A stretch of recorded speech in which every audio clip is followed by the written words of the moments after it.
Hi, maganda araw sa inyong lahat. Welcome ulit kayo dito sa channel ko. Maaga ako nandito sa bahay ng mga RIR ko kasi itutuloy ko ang selective culling na ginagawa ko dahil kahapon nag-dispose na naman ako at pakonti na sila ng pakonti. Kasi ang egg production nila araw-araw hindi nakakatuwa. Mababa na talaga. Hindi naman kagulat-gulat kasi 2 years mahigit na yung mga iba kong manok dito. Alam naman natin ang pangingitlog ng RIR, 3 years hanggang 3 years, no? Maano pa, umiitlog pa sila. Pero, pag 2 years na kasi, 20% ng egg production nila ang nababawas. Tapos, ang observation ko pa, itong mga nakalupa, babataas ang egg production nila. Pero pagka ililipat ko sila tuon sa growing pen, laying pen ko, maganda ang egg production nila. Ibig sabihin, wala silang nakakain na iba. Hindi sila nakakakain ng lupa o insekto dyan sa lupa.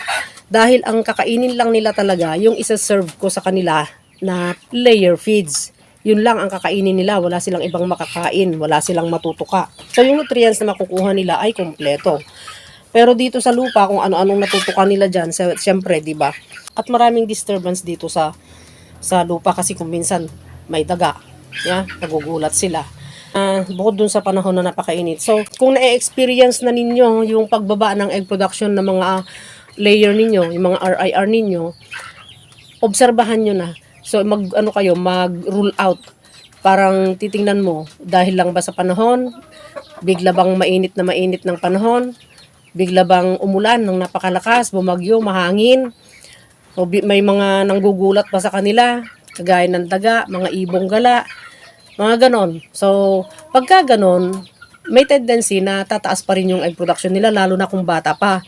Pero kung ang egg production nila ay bumaba, tapos dire-diretso ng parang hindi naaangat, tingnan mo na rin yung age nila. Kasi yung age, yun ang magsasabi talaga na kailangan magkal ka na. Tingnan mo na yung pagitan, yung bone dun sa vent nila. Ibig sabihin, no, yung dalawang buto dun sa likod nila, dun sa may puwitan nila. Tingnan nyo, no, makipot na. Kasi kung kulang-kulang na 2 fingers na, kahit 2 fingers nga, kinakal ko na yon dahil alanganin na yon, hindi na yun regular na mangingitlog. So, pagka mas makipot pa kaysa sa 2 fingers talaga, paano lalabas ang itlog doon, di ba? So, kung minsan nakakapaglabas na sila ng masyadong yung brittle yung shell ng itlog na inilalabas nila. So, pag lalabas nga naman, pero mababasag agad. Hindi mo pa napupulot, basag agad. So, sayang din na ang kinakain nila. Kaya, yun ang mga kailangan tingnan mo para alam mo kung kailan ka dapat magkal. So, mag-selective culling ka muna, and then, pagka end na talaga ng egg production nila, yun, dun ka na magkakal talaga na alisin mo na sila lahat and then mag-replace ka na.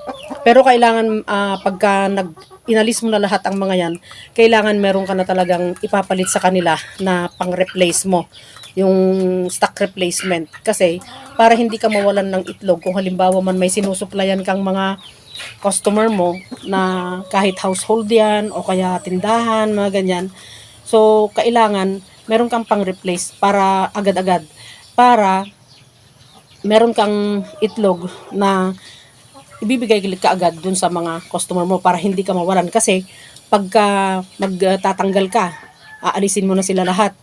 Tapos, saka ka lang magpaplano na mag-replace, matagal bago ka magkaroon ulit ng itlog. Baka mamaya mawala na yung mga customer mo. So, hindi bali kung pang-ulam lang yung itlog na pinoproduce ng mga manok mo dahil, lalo na kung backyard naman, di ba? So, hindi bali kung pang-ulam-ulam lang, hindi problema kahit na bahala ka kung mag-replace ka kaagad o hindi. Di ba? So, pwede ka naman bumili sa iba. pero, mas maganda na meron kang stock replacement kaagad. Meron kang flock replacement. So, ganun lang. Kung kailan ka dapat magkal ng manok mo, alam mo dapat yung mga qualities ng dapat ikal na manok. At isa pang gagawin mo, no, yung isa pang rason kung bakit kailangan ikal mo na yung layer or yung mga RIR na nangingitlog o kahit na yung native na nangingitlog, no, ay dahil sa sakit, yung irreversible na disease. So, yun ang mga rason, no, kung kailan ka dapat magkal. Yung AIDS, yun. Tapos yung physical din na sitwasyon niya, kagaya ng sakit, yung health condition nila. Kasi kung irreversible naman, ikal mo na. Pero kung curable naman yung sakit niya, di gamutin mo at para makabalik siya sa pangingitlog.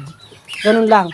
Pero kung stress, kung dahil lang sa stress, halimbawa sa panahon, ganun, hindi ka naman dapat magkal ng manok, lalo na kung bata pa, dahil babalik pa yon. Yun lang, yung AIDS at saka yung irreversible health condition, yung hindi mo na magagamot talaga. Yun yung kailangan ikal mo. At kahit na healthy, no, kung makikita mong maliit na yung palong, kumipot na yung bone doon sa pagitan ng vent nila, ganon. So yun, ikal mo na yun. Hindi na kailangang panatilihin kasi malulugi lang ang pagpapakain. Sayang ang pagkain, sayang ang panahon, sayang ang effort mo na nagse-serve sa kanila ng maayos, diba? Maayos ang pagpapakain mo, nililinis mo ang feeder, ang water, pati bahay nila nililinis mo ng maayos pero hindi na sila nagbibigay ng grasya sa'yo. Kaya dapat alisin na sila para kahit papaano may bumalik doon sa mga ginastos mo para sa kanila.